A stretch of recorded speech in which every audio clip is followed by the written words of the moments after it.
LPU ప్లేస్మెంట్ల రికార్డులు సృష్టిస్తోంది. Final year student 2.5 కోట్ల ప్యాకేజ్ పొందుతున్నారు. 1700 మందికి పైగా LPU స్టూడెంట్స్ 10 లక్షల నుంచి 2.5 కోట్ల ప్యాకేజెస్ పొందారు. విద్యా విప్లవం ప్రారంభమైంది లవ్లీ ప్రొఫెషనల్ యూనివర్సిటీలో. అలాగే ఇస్మాయిల్ కనీసం ఇంట్లోకి వెళ్ళి ఆయనకు కావాల్సినటువంటి మెడికేషన్ కానివ్వండి, తెలుసు ఆయనకి చాలా ఏజ్ రిలేటెడ్ ప్రాబ్లమ్స్ ఉన్నాయి, అవన్నీ మనకు తెలిసిన విషయాలే. సో అటువంటి పర్సన్ ఇంట్లోకి కూడా వెళ్ళకనీయకుండా కనీసం ఆయనకు కావాల్సిన మెడిసిన్స్ కానీ ఇంకోటి కానీ తీసుకొనియకుండా దారుణంగా వ్యవహరించడాన్ని ఎలా చూడొచ్చు అంటారు ఇస్మాయిల్? డెఫినెట్ గా ఆయన ఇంటి దగ్గర ప్రస్తుతం మనం ఉన్నాం. ఆయన ఉదయం తనకు సంబంధించినటువంటి కంప్లీట్ ఏదైతే షో ఉంటుందో, KSR షో ఉంటుందో, ఉదయం 7:30 నుంచి 8:30 వరకు దాన్ని కంప్లీట్ చేసుకున్నారు. ఇంటికి వచ్చారు, టాబ్లెట్స్ వేసుకున్నారు. ఆ తర్వాత పోలీసులు ఆయన ఇంటికి వచ్చారు. పోలీసులు ఆయన ఇంటికి వచ్చిన తర్వాత పోలీసులు ఆయనను బయటికి వచ్చారు, ఎవరు వచ్చారని మాట్లాడడానికి వచ్చారు. ఆ తర్వాత పోలీసులు ఆయన లోపలికి అలో చేయనటువంటి సిచ్యువేషన్. ఆ తర్వాత పోలీసులు ఆయన లోపలికి అలో చేయకుండా మీరు ఇక్కడే కూర్చోవాలని చెప్పారు. నా మెడిసిన్స్ ఉన్నాయి, నేను లోపలికి వెళ్తానన్నా కానీ అతన్ని బయటే కూర్చోబెట్టారు. ఆ తర్వాత పోలీసులు ఆయనకు ఎటువంటి సమాచారం, నేను ఒక సీనియర్ సిటిజన్ని, నాకు సమాచారం ఇవ్వండి, నా హక్కులు నాకుంటాయి, ఏం కేసు, ఎటువంటి సెక్షన్స్ ఉన్నాయి, ఇవన్నీ అడిగినా కూడా ఎటువంటి సమాచారం ఇవ్వలేదు. ఆ తర్వాత ఆయన ఇక్కడ నుంచి తీసుకెళ్లినటువంటి సిచ్యువేషన్ మనం చూడొచ్చు. ఇక్కడ వాళ్ళ ఇంటి దగ్గర ఉన్నాము, కేసీఆర్ వాళ్ళ ఇంటి దగ్గర ఉన్నటువంటి ఇష్యూని చూస్తున్నాము. సో ఇది అంటే ఒక జర్నలిస్ట్, సీనియర్ జర్నలిస్టు ఏ విధంగానైతే ప్రజల పక్షాన అడుగుతున్నటువంటి ప్రశ్నలు అడిగేటువంటి ఒక జర్నలిస్ట్, అతనికి 50 సంవత్సరాల సుదీర్ఘమైనటువంటి జర్నలిజం ఒక కెరియర్ ఉంది, అనుభవం ఉంది. అటువంటి వ్యక్తికి ఏ విధంగానైనా తమకు వ్యతిరేకంగా ప్రశ్నలు అడుగుతాడు, లేకుంటే తాము చేసినటువంటి తప్పుడు పాలసీల మీద ఆయన ప్రజల పక్షాన మాట్లాడతాడు, లేకుంటే తాము చేసేటువంటి అబద్ధపు ప్రచారాలను ఖండిస్తాడు, లేకుంటే తమ తప్పులను వెతుకుతాడు, అదేవిధంగా ప్రజల పక్షాన అడుగుతాడు అనేటువంటి కారణాలతోని ఒక వ్యక్తిని ఈరోజు ఏ విధంగా తాను చేయనటువంటి నేరానికి ఒక మసిపూసి మారేడుకాయ చేసేటువంటి విధానం, ఒక నిజాన్ని దాచిపెట్టి మరుగున పరిచి ఒక అబద్దాన్ని ప్రచారం చేసి ఆ అబద్దం ద్వారా ఒక వ్యక్తిని అరెస్ట్ చేసినటువంటి దృశ్యాన్ని మనం చూస్తున్నాం. సో డెఫినెట్ గా ఈ అరెస్ట్ అనేటువంటిది జర్నలిజం వృత్తిలో ఉన్నటువంటి ప్రతి ఒక్కరూ దీని వెనకాల ఏం జరుగుతుందనేది అర్థమవుతుంది. డెఫినెట్ గా ఒక 50 సంవత్సరాల జర్నలిస్టు ఇటువంటి పరిస్థితి ఉందంటే ఈరోజు ఆంధ్రప్రదేశ్ లో జర్నలిజం చేసే వాళ్లకు, లేకుంటే మాట్లాడే వాళ్లకు ప్రభుత్వం నుంచి ఎటువంటి శిక్ష కావచ్చు, లేకుంటే ఎటువంటి రియాక్షన్ ఉంటుందో అనేటువంటిది అర్థమవుతుంది. బట్ డెఫినెట్ గా సాక్షి ఇటువంటి ప్రశ్నలు అడుగుతూనే ఉంటుంది, ప్రభుత్వాన్ని ఎక్కడైతే తప్పు చేస్తుందో దాన్ని ప్రశ్నిస్తూ ఉంటుంది. సాక్షి చేయని తప్పుకు నేను మళ్ళీ చెప్తున్నాను, మళ్ళీ రిపీట్ చేస్తున్నాను, డే 1 నుంచి ఇదే చెప్తున్నాము. కృష్ణంరాజు ఆ రోజు డిబేట్ లో చేసినటువంటి ఏదైతే కామెంట్స్ ఉన్నాయో దానిని సాక్షి ఎక్కడ కూడా సమర్థించడం లేదు, దానికి సాక్షితో ఎటువంటి సంబంధం లేదు.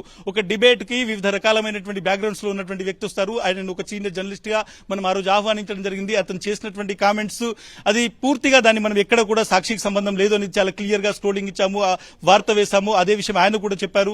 కొమ్మినేని కూడా క్లియర్ గా తన డిబేట్ లో ఇది పూర్తిగా సాక్షి యాజమాన్యానికి, సాక్షి టీవీకి సంబంధం లేనటువంటి అంశం అనేటువంటి చెప్పారు. కొమ్మినేని శ్రీనివాస్ కు పూర్తిగా సంబంధం లేని అంశం, ఆ రోజు డిబేట్ జరుగుతున్న సమయంలోనే ఇది కరెక్ట్ కాదు అనేటువంటిది ఆయన వారించడం జరిగింది. అయినప్పటికీ పోలీసులు పాత కక్షలు, ముఖ్యంగా అతను గత 50 ఏళ్లుగా ఎవరైతే ఇప్పుడు ఉన్నటువంటి అధికారంలో ఉన్నటువంటి వ్యక్తులను, తప్పులను ఆయన లెక్కగడుతున్నారు, తప్పులను ఆయన వెలికి తీస్తున్నారు అనేటువంటి ఉద్దేశంతో ఈ రోజు ఈ మొత్తం అరెస్ట్ అనేది జరిగినటువంటిది చాలా స్పష్టంగా కనిపిస్తుంది. నోటీస్ ఇవ్వచ్చు, విచారణకు పిలవచ్చు, ఆయన ఎక్కడికి పారిపోతాడు? 70 years దాటినటువంటి వ్యక్తి, అటువంటి వ్యక్తిని ఈ రోజు అరెస్ట్ చేసి తీసుకెళ్లేటువంటి పరిస్థితి. ఆయన కామెంట్స్ కూడా మనం చూడొచ్చు. ఒకవేళ నేను చివరి వరకు నేను పోరాడుతూనే ఉంటాను, మహా అయితే 5-10 ఏళ్ళు బతుకుతాను కావచ్చు, అప్పటి వరకు నేను పోరాడుతున్నాను, కావాలంటే నన్ను చంపేయండి అనేటువంటి మాట కూడా కొమ్మినేని శ్రీనివాస్ చెప్పినటువంటి పరిస్థితి కనిపిస్తుంది. సిద్ధేష్, ఇస్మాయిల్, మనం చూసాం కృష్ణంరాజు వ్యాఖ్యల్ని సాక్షి సమర్థించలేదనేటువంటిది కూడా పలుసార్లు చెప్పడం జరిగింది. ఓవైపు ఈ ఘటనను చూసినట్లయితే ఒకలా, మరోవైపు అనంతపురంలో ఒక ఇంటర్ బాలికను పెట్రోల్ పోసి తగలబెట్టిన దృశ్యం మనం చూస్తూ ఉన్నాం. సో ఆ అమ్మాయి పరిస్థితి ఏంటి? కుటుంబ సభ్యులు వెళ్ళి పోలీస్ స్టేషన్కి వెళ్ళి కంప్లైంట్ తీసుకోమని, మాకు ఒక పైన అనుమానం ఉంది, అతనిపైన యాక్షన్ తీసుకోమంటే కాల్ హిస్టరీ వస్తుంది, ఈ రోజు వస్తుంది, రేపు వస్తుందంటూ ఆ అమ్మాయి ప్రాణం తీసుకున్న పరిస్థితి కనిపిస్తోంది. స్విఫ్ట్ యాక్షన్ అనేటువంటిది సామాన్య ప్రజలకు దొరకడం లేదు ఈ ప్రభుత్వంలో అంటే ఏమంటారు ఇస్మాయిల్? డెఫినెట్ గా అనంతపురంలో గత కొద్ది రోజుల నుంచి జరుగుతున్నటువంటి ఇన్సిడెంట్, ముఖ్యంగా రాప్తాడులో, ఉర్వకొండలో రెండు ఇన్సిడెంట్లు కూడా, ఒక ఇన్సిడెంట్ లో ఒక అమ్మాయిని 6 నెలల పాటు అత్యాచారం చేశారు. ఇంకో ఇన్సిడెంట్ లో అమ్మాయి కనబడట్లేదు అనేటువంటి కంప్లైంట్ ఇచ్చిన తర్వాత కూడా 3 రోజులు పోలీసులు ఎవరు అమ్మాయిని పట్టుకోలేని 15 ఏళ్ల అమ్మాయి, మనం నిన్న ఆమె శవమై కనిపించినటువంటి దృశ్యాన్ని మనం చూసాం. బట్ డెఫినెట్ గా పోలీసులు ఏం చేస్తున్నారు అంటే, ఇటువంటి సీనియర్ జర్నలిస్టులు, లేకుంటే ఎవరైతే నిజాయితీగా ప్రభుత్వాన్ని ప్రశ్నిస్తుంటారో, ఎవరైతే ప్రజల పక్షాన్ని నిలబడతారో వాళ్ళ వెంట పడుతున్నారు. ఎవరైతే సోషల్ మీడియాలో ప్రభుత్వాన్ని ప్రశ్నిస్తారో వాళ్ళ మీద కేసులు పెడుతున్నారు. మాట్లాడుతున్నారు. మాట్లాడేటువంటి ప్రతి వ్యక్తి ఒకవేళ ప్రభుత్వానికి వ్యతిరేకంగా అది మీరు కావచ్చు, నేను కావచ్చు, ఇంకెవరి మీద కేసు పెడతారు, ఏదో ఒక కేసు పెడతారు. న్యాయమైనటువంటిది కాదు, అన్యాయంగా కేసులు ఇరికించి అరెస్ట్ చేస్తారనేటువంటి చర్చ ఆంధ్రప్రదేశ్ వ్యాప్తంగా జరుగుతుంది. కొమ్మినేని అరెస్ట్ అనేటువంటిది ఇప్పుడు మనం ఒక లైవ్ ఎగ్జాంపుల్ గా చూసాము. కేవలం కొమ్మినేని మాత్రమే కాదు, గత ఏడాది కాలంలో మనం చూసుకుంటే ఏ విధంగా ఒక అరాచకమైనటువంటి పాలన జరుగుతుంది, ఏ విధంగా ఒక కొత్త రాజ్యాంగాన్ని రెడ్ బుక్ పేరుతో తీసుకొచ్చి ప్రజల్ని, అదేవిధంగా తమ పొలిటికల్ ప్రత్యర్థుల్ని, సోషల్ మీడియా యాక్టివిస్టులని ఏ విధంగా వేధిస్తున్నారో చాలా స్పష్టంగా చూడొచ్చు. ఇళ్లలో నరికేస్తున్నారు, పడుకున్న వాళ్ళలో ఇంట్లోకి వెళ్లి నరికినా ఇప్పటి వరకు దొరకదు. అమ్మాయిల్ని మాయం చేస్తున్నారు. కర్నూలులో ఇప్పటి వరకు ఒక అమ్మాయికి సంబంధించినటువంటి మృతదేహం దొరకలేదు. కనీసం నిన్న అనంతపురంలో ఉరువకొండలో రాప్తాడు ఇన్సిడెంట్స్ మనం చూసుకోవచ్చు. పూర్తిగా రాష్ట్రంలో ఉన్నటువంటి ఇసుకను అన్నింటినీ తోడేస్తున్నారు. ఇవి ఎక్కడైనా ప్రశ్నిస్తే, ఇది ఎక్కడైనా ఎందుకు చేస్తున్నారు, ఈ దోపిడీ ఎందుకు చేస్తారని ప్రశ్నిస్తే కొమ్మినేని లాంటి వాళ్ళని అరెస్ట్ చేస్తున్నారు. సాక్షి మీద తప్పుడు కేసులు పెడుతున్నటువంటి పరిస్థితి కనిపిస్తుంది. సాక్షి మీద ఎన్ని కేసులు పెట్టారో మనం చాలా స్పష్టంగా చూడొచ్చు. ఏడాది కాలంలో ఏ విధంగా కేసులు పెట్టి వేధిస్తున్నారని చూడొచ్చు. ఒక విధంగా మీడియా స్వేచ్ఛకు, పత్రికా స్వేచ్ఛకు సంఖ్యలు వేయడము, మీడియాలో ఎవరైతే ప్రశ్నిస్తారో వాళ్లకు బేడీలు వేసి జైలుకు తరలించడం అనేటువంటి చాలా స్పష్టంగా కనిపిస్తోంది. ఇప్పుడే మనం చూడొచ్చు, ఏపీకి సంబంధించినటువంటి పోలీసులు పూర్తిగా కొమ్మినేని శ్రీనివాస్ అరెస్ట్ చేసి ఆయన ఇదే నివాసము, ఈ నివాసం నుంచి ఆయన అరెస్ట్ చేసి తీసుకెళ్లినటువంటి దృశ్యాలు మనం చాలా స్పష్టంగా చూస్తున్నాం.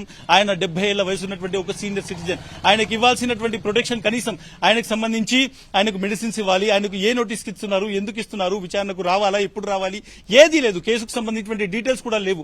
కేవలం ఆయన 3 సార్లు 4 సార్లు ప్రశ్నిస్తే ఆ తర్వాత ఒక ఎఫ్ఐఆర్ కాపీ తీసుకొచ్చి ఆ ఎఫ్ఐఆర్ కాపీ చూపెట్టి మీ మీద కేసు అయింది కాబట్టి మిమ్మల్ని తీసుకెళ్తున్నాం అనేటువంటి మాట చెప్తున్నటువంటి సిచ్యువేషన్ ఇది జరుగుతోంది. ప్రతిసారి హైకోర్టు, సుప్రీంకోర్టు, ఏపీ పోలీసులను ఎన్నిసార్లు మొట్టికాయలు వేసినా, ఎన్నిసార్లు మీరు ఒక ఛార్జ్ షీట్ ను తయారు చేయలేకపోతున్నారు, తప్పుడు ఛార్జ్ షీట్లు ఉన్నాయి. ఏ విధంగా మీరు సీసీటీవీ ఫుటేజ్ ఇవ్వమంటే సీసీటీవీ ఫుటేజ్ కోతులు ఎత్తుకుపోయిందని ప్రకాశం జిల్లాలో చెప్తారు. ఒక సోషల్ మీడియా యాక్టివిస్ట్ ని అరెస్ట్ చేసేటప్పుడు ఆయన మీద సెక్షన్స్ పెట్టినప్పుడు దానికి ఆధారం లేవని సుప్రీంకోర్టు ప్రశ్నించింది. హైకోర్టు చాలా పదే పదే ప్రశ్నిస్తుంది. అయినప్పటికీ పొలిటికల్ బాసెస్ చెప్తున్నటువంటి మాటలకు విని కేవలం తమ ప్రమోషన్ల కోసం కొద్ది మంది, నేను మళ్ళీ చెప్తున్నాను, అందరూ కొద్ది మంది పోలీస్ అధికారులు చేస్తున్నటువంటి ఒక అరాచకానికి ఒక లైఫ్ ఎగ్జాంపుల్ ఇప్పుడు కొమ్మినేని శ్రీనివాస్ అరెస్ట్ చేయడం. కొమ్మినేని నిజంగానే ఆయన తప్పు చేస్తుంటే ఆయనను విచారణకు పిలవచ్చు, కోర్టుకు తీసుకెళ్లొచ్చు, ఎక్కడైనా మాట్లాడొచ్చు. ఇంత అత్యంత వేగంగా అరెస్ట్ చేయాల్సినటువంటి అవసరం ఎందుకు వచ్చింది? ఇప్పుడు అరెస్ట్ చేసేకపోతే కొమ్మినేని ఎక్కడికి పారిపోయాడు? 70 సంవత్సరాల వయసులో ఏ దేశానికి వెళ్లిపోయేవాడు? కొమ్మినేని ఎవరిని ముంచేశాడు, ఎవరి డబ్బులు దాచుకున్నాడు, ఎవరి మీద అత్యాచారాలు చేశాడు, ఎవరిని హత్య చేశాడు? కొమ్మినేని తనకు ఒక డిబేట్ లో తప్పులు చెప్తున్నటువంటి చంద్రబాబును ప్రశ్నించాడు. ఆ డిబేట్ కు వచ్చినటువంటి ఒక వ్యక్తి చేసినటువంటి కామెంట్ కొమ్మినేని శ్రీనివాస్ దాన్ని తీవ్రంగా తప్పుపట్టారు. ఇది ఇటువంటి కామెంట్స్ సాక్షి వేదిక మీద చేయొద్దని కూడా చెప్పారు. రెండో రోజు పూర్తిగా ఇది సాక్షి వేదిక మీద ఇక్కడ జరిగింది కాబట్టి మేము క్షమాపణ అడుగుతున్నాం, మాకు సంబంధం లేకపోయినా మేము దీన్ని క్షమాపణ అడుగుతున్నామని నిర్ద్వందంగా 50 సంవత్సరాల సీనియర్ జర్నలిస్టు, 50 సంవత్సరాల జర్నలిజం అనుభవం ఉన్నటువంటి వ్యక్తి పూర్తిగా తనకు సంబంధించినటువంటి శశపిచ్చలు పక్కకు పెట్టి క్షమాపణ అడిగారు. సాక్షి మేనేజ్మెంట్, సాక్షి పత్రిక, సాక్షి టీవీ అదే రోజు ఏదైతే కృష్ణంరాజు చేసినటువంటి కామెంట్స్ ఉన్నాయో వాటికి సాక్షికి ఎటువంటి సంబంధం లేదు అనేటువంటిది క్లియర్ గా వార్త ఇవ్వడం జరిగింది, బ్రేకింగ్ నడపడం జరిగింది. అదేవిధంగా పూర్తిగా దీనికి సంబంధించినటువంటి వివరణ ఇవ్వడం జరిగింది. మాకు ఎక్కడ సంబంధం లేదు, దీన్ని మేము సమర్థించడం లేదు అనేటువంటిది చాలా క్లియర్ గా. మేము కృష్ణంరాజుకు సంబంధించినటువంటి వ్యాఖ్యలను సమర్థించడం లేదు. ఆయన చేసినటువంటిది తప్పైతే అది తప్పే, దాన్ని మేము సమర్థించడం లేదని చాలా క్లియర్ గా సాక్షి టీవీ, సాక్షి యాజమాన్యం చాలా క్లియర్ గా చెప్పింది. అయినప్పటికీ ఒక పథకం ప్రకారము తెలుగుదేశం పార్టీ బ్యాక్గ్రౌండ్ లో ఉండి దాదాపు 50 చోట్ల ఆంధ్రప్రదేశ్లో మీరు గురించి 50 చోట్ల ఇటువంటివి చేయించి, 50 చోట్ల ఇటువంటి ఆరోపణలు చేయించి, లేకుంటే ఇటువంటి ఒక కేసులు పెట్టించి ఈ రోజు కొమ్మినేని శ్రీనివాస్ అరెస్ట్ చేయడం జరిగింది. నేను చాలా క్లియర్ గా చెప్తున్నాను, మళ్ళీ ఒకసారి చెప్తున్నాను, సోషల్ మీడియాలో ఒక పిచ్చి కుక్క లాంటి వ్యక్తి చాలా తీవ్రమైనటువంటి జగన్మోహన్ రెడ్డి కుటుంబం గురించి తీవ్రమైనటువంటి వ్యాఖ్యలు చేస్తే అతనికి ఎన్ని రోజుల్లో బెయిల్ వచ్చిందో ఎవరికైనా తెలుసు. ఒక నాటకం లాగా దాన్ని అరెస్ట్ చేసి చూపెట్టి వదిలేసినట్టు జరిగింది. ఏం జరుగుతుందనేటువంటి చాలా స్పష్టంగా అర్థం చేయొచ్చు. కానీ ఎవరైనా సోషల్ మీడియాలో ప్రభుత్వం తప్పు చేస్తుందని ప్రశ్నిస్తే, ప్రభుత్వ తప్పులను లెక్కగడితే, ప్రభుత్వం తప్పులను రోజు ఉదయాన్నే పేపర్లలో వార్తలను ఆయన ప్రతిదాన్ని విశ్లేషించి చెప్తే ఆ తప్పులను ప్రభుత్వం భరించలేక, లేకుంటే వాటిని కరెక్ట్ చేసేటువంటి ఉద్దేశం లేక, తప్పులు ఎవరైతే విజిల్ బ్లోయర్ ఉంటారో, ఎవరైతే తప్పులను ఎత్తి చూపుతారో అలాంటి వాళ్ళను అరెస్ట్ చేసేటువంటి ఒక ప్రక్రియ జరుగుతుంది. దానిలో భాగంగానే ఈ రోజు కొమ్మినేని శ్రీనివాస్ కి సంబంధించిన అరెస్ట్ జరిగిందని చాలా క్లియర్ గా అర్థమవుతుంది. సిద్ధేష్.